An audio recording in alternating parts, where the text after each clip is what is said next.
Hey kids, it's Mr. Fly here. Hope you're well, out and about on another bike review today on a slightly chilly January morning. Today I'm on the brand new GSX S1000 from Suzuki. It's a bike that came out last year, 2021, and it's a bike I've been looking forward to ride. It's a sort of value for money naked, if you like. I wouldn't put it in the sort of hyper naked class up with the things like the Ducati Street Fighter V4 and bikes of that ilk. It's more akin to things like the MT10. It's in that category, if you like. 1000cc or thereabouts. It's got oh, fellow vlogger. It's got the K5 engine in it, or the engine that was from the old GSX 1000 K5 version. So it's got loads of go. It's about 150 brake horsepower. We'll go through the spec shortly, and it's a lovely thing. Anyway, if you're interested in this bike, stick around and stay tuned. I'll tell you what I think of it.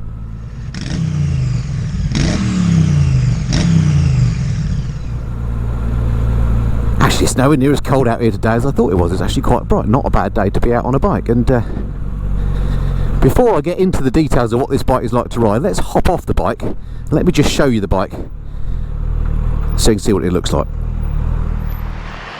Alright, let's take a look at some of the styling cues, some of the design features on the bike then before we actually ride it, and see what we make of the bike. Its overall look. Well, I must say, its overall look, I think, is really nice. It's got a sort of a muscular stance about it, which I really like.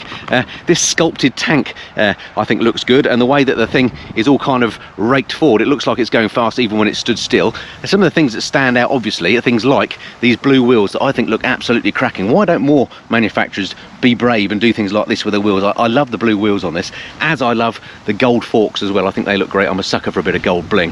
What I'm not so keen on is this new LED headlight on here. This to me just looks ugly, and I preferred the single light, but that of course is a matter of personal preference. For me, that just doesn't work. There's something about it, looks unfinished. I think even if it had a bit of perspex over there, it would look better, but that for me just doesn't work. And then another thing that I'm not too sure about is this sort of plastic treatment they've done on it. You see here, some of the plastics have got this sort of faux, I suppose it's kind of a camouflage look, which I'm not sure works. A lot of manufacturers do sort of a faux carbon thing, don't they? So I understand Suzuki trying to get away with that, or get away from that and do something different. So fair play to them for trying that, but I'm not sure that works. There's a bit there, there's a bit here, and there's a little bit up there here as well by the instrument binnacle. But that's I mean, the light and that faux camouflage, the bits I don't like. The rest of it, I think, really looks nice. So obviously, a bit of a tail tidy required, but that's fairly standard. I think they've done a pretty good job actually with the exhaust as well. It's one of these Euro 5 friendly ones, which is a bit of a necessary evil with all the gubbins underneath these days, but the exhaust itself I think looks all right. So yeah, overall, nice looking bike, just marred I think by maybe some of the plastics and that headlight for me, but you may think different. Right, let's get on and see how she rides. Okay, so back on the bike then. What do you like to ride? What are the first things that strike you when you jump on the bike? Well, normally for me, the first thing that strikes me when I jump on a bike is what the seating position is like. No different with this. It's got quite a, I suppose I'd call it an aggressive seating position, in that your knees or your legs are fairly tucked up in a sporty position. I don't know if you can see that on the 360 camera, but I've got a sort of an acute-ish angle at the legs. It's not uncomfortable at all. I am sat upright. It's a naked bike, so it's built for people like me that, you know, wants the sports bike thrills, but actually wants a bit of comfort as well. So I'm sat upright, my arms are outstretched, handlebars nice and wide, and the seat, I have to say, very soft and comfortable, very, very nice. So it's a comfortable place to be. Next thing that strikes me about the bike, and this is something that always gets me when I ride four-cylinder machines, is just how smooth the engine is on here. It's absolutely beautiful. Now, I rode last year, I had for a long-termer a bike very similar to this, the Suzuki GSX S1000, which is like the fared version of this, albeit a slightly older generation, and I really love that bike. And this reminds me, of course, of that one, although if anything this feels a lot lighter and more agile, and I guess that makes sense because of course it doesn't have the fairing on it. Talking about that wind blast off of here, not too bad. It's a naked bike, so of course I'm in the wind, but I'm not getting unstable air at me. It seems nice and smooth. Not going to go too mad today because it's a pretty slippery old day, as you can see on the roads around here. But yeah, the engine on here is absolutely lovely. As I mentioned earlier, it's from the old GSX S1000, the K5 version, so it's a pokey machine, and they've done some retuning on it to make it more road focused, which obviously suits this sort of bike more. Now, when manufacturers say that often, I think, well, I'm not going to notice that. Suzuki said they'd tune this for more mid-range grunt, Well, I have to say, I'm not a particularly expert rider, or not an expert rider at all, but even I can notice the tuning difference they've done on this engine. It's just brilliant. I mean, here I am, fourth gear, I'm only doing 42 miles an hour, but the bike just feels like it wants to go. It's not like I'm having to rev the absolute nuts off it to get it to go anywhere. It's lovely at these real world speeds. It just feels like a fast bike, fast and smooth. That's the impression I'm getting from it. It sounds epic as well, it being a 4-cylinder. Brilliant. That exhaust I showed you actually sounds pretty good. The first impressions are I'm liking this a lot as a bike to ride. Very comfortable, very agile, very fast. Alright, anything behind me? Nope, let's just check the brakes. Brembo's on here. Front brakes feel nice actually, nice and progressive. They're not sort of snatchy on off. Let's just try again. Yeah, no, the brakes are nice. Let me just try the rear brake. Actually, rear brake's pretty good too. Of course, the bike has ABS as they all do these days, but this bike isn't exactly laden with complicated electronics. It's just got fairly basic ABS and traction control on it, but that's fine with me. So none of your lean angle sensitive stuff. Seems to work all right. Mirrors on here, quite like the design actually. They're nice and big, I can see well behind me, and they're nice and stable as well. They're not moving around or vibrating, so the mirrors are good. One thing I'm missing today are heated grips, which this bike doesn't come with as standard. I'm not sure if it's an option, I don't think it is actually, but a set of aftermarket grips would cure that if you're a fan of heated grips, which I certainly am.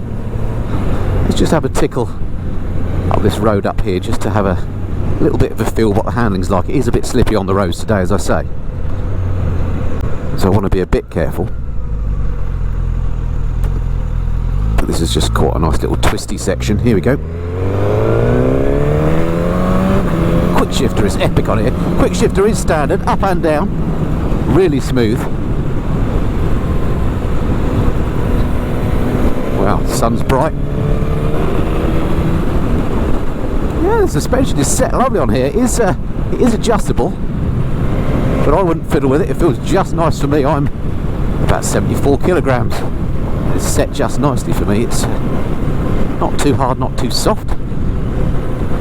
Handling is beautiful through these little bends. Very, very nice. Let's just try that clutch. If you have to use the clutch is not particularly light, but it's fine. Alright, so far so good. Well, what are the numbers on this bike then? What's the spec like? Well, let me talk you through that in the usual way. Alright, let's talk spec then, and I've written these down so I don't make any errors for a change. Alright, starting off then with this engine, I've already mentioned a few times, it's from the old GSX S1000, the K5 unit. This is the 999cc liquid cooled 4-cylinder unit. Feels absolutely smooth as you like. As I said, it's a lovely engine, Euro 5 compliant, and according to the website, as I say, street tuned.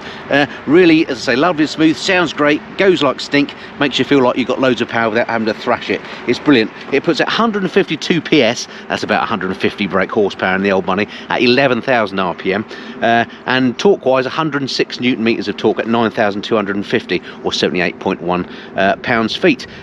So although those numbers would make you think you have to rev it a bit, but you don't. I mean, it feels fast without revving it, so very odd that. Anyway, let's have a look at the brakes on here. On the front we've got Brembos by the looks of it. Let's come down, sorry about the dirt on here, bit of a messy old day. 4-pot caliper on the front, and these are sitting on twin 310mm discs, so massive discs on there. And at the back we've got single disc with a Nissan, looks like just a 2-pot caliper on there, but works pretty well. Let's talk suspension. Nothing special at the back, just what they describe on the website as link type suspension there, and just looks like adjustment for preload. On the front we've got KYB upside down forks on this one, and these are adjustable. These are 43mm, and the adjusters as usual up the top here. Quite hard to get at actually. If you imagine trying to adjust those, well, I suppose you can get your screwdriver in there, so not too bad. Actually, while I'm up this end, something I didn't talk about with the controls on the bike and the display. Let's just have a quick look at those. Controls very basic. It's a basic bike. Your start, stop, hazard lights. Down here is where you control your modes and your indicators. I must say, I find the indicator switch a little bit fiddly. The display on here, a bit old school. If I turn it on, You can see it's an LCD, and it's got everything you need, but it's weird because it's got this sort of, on one side it's one sort of LCD, and then you've got your trip counters and so on down here, slightly different. But yeah, that does look a bit dated to me. For a new bike, I would have thought they could have come up with something a bit better than that. If you're going to have a digital display, then you know, let's go TFT these days. They can't cost a lot, surely. So a little bit disappointed in the display on the bike, but the controls basic and you know, all work. They feel quality. It's all good stuff. All right. Back to the spec then. Where were we? Let's look at this fuel tank on here. It looks great. In terms of its tank capacity, 19 litres this will hold. So sort of middle size, and Suzuki claim 194 mile range, which sounds pretty good. That works out at something like 46 miles per gallon. Weight of the bike, 214 kilograms curb weight. So, and that's, as I say, curb weight, so wet, which isn't too bad, is it, for a big 1000cc bike? The seat height on here, 810 millimeters. I'm only a shorty. I can get my feet flat on the deck on here, nice and narrow at the waist. So and very, very comfortable as well. The padding on here is absolutely excellent. What else to say? No lean angle electronics, as I mentioned. The price of it, $10,999. It's got that up and down quick shifter, which works really, really well. Which will be around this side. Here we go. There's the linkage for the quick shifter. Don't know if you can see that or not. And yeah, what else to tell you? It comes with a slipper clutch, 3 riding modes that they helpfully call A, B and C. Haven't actually played with those yet. But the usual stuff, I imagine, you know, a wet one, a sporty one and a middling one. And it comes in 3 colours, this blue, a black or a grey, and I think the grey probably looks the best. So there we go. That's the spec of the bike. Let's carry on riding now. Alright, back on the bike then. And it is a lovely place to be. It's a real shame when manufacturers come out with bikes, to me, that don't appeal looks-wise. This bike doesn't appeal to me just because of that front light, really. From the side, it looks great, and as I mentioned before, the wheels and everything are fantastic looking on it. The tank, the stance of the bike is lovely, but just that front light means I probably wouldn't go for this bike. But everything else about it is excellent. I mean, what a great value for money. $10,999 for all this machine. And I don't miss all the fancy electronics. I have to say, I don't need anti-wheelie and launch control and slide control and all that. I'm a road rider, and this bike has everything that I need. As long as it's got ABS and traction control, I'm happy. Airflow is nice and smooth. The engine feels really responsive, and you don't have to rev it to death to get it to go as well. It just feels eager. So bikes that are in competition with this, things like the BMW S1000R, MT10, and those bikes are a bit more expensive than this. It does mean this is a value for money option. I'm going to be riding this bike for the next week or so, so I will endeavour to bring you some more videos on the machine. But for now, that's basically it for my first ride review. I'm very impressed with the machine. There's not really much not to like. Would have liked some heated grips, would have liked a different design headlight, but yeah, seems a nice machine if you're after a naked bike, fun on the roads. Plus you could also use it as a commuter and a touring bike. And if you like the looks of it, definitely get yourself a test ride on the GSX S1000. Great value, fun motorcycle, sounds epic, nice and comfy. Awful lot going for it. Right, that's it for this time. Hope you enjoyed that. Look forward to speaking to you again soon. Until then, this has been the Mr. Fly. Cheerio.